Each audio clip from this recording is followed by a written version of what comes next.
विष्णुयावतु। गणेशाय नमः। सरस्वत्यै नमः। श्रीगुरुभ्यो नमः। हरि ओम्।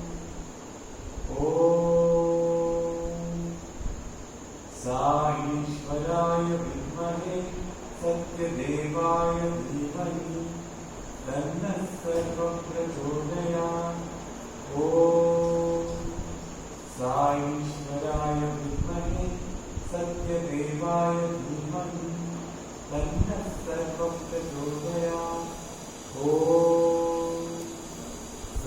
ईश्वराय विद्महे सत्यदेवाय धीमहि तन्नः सर्वं प्रचोदयात्।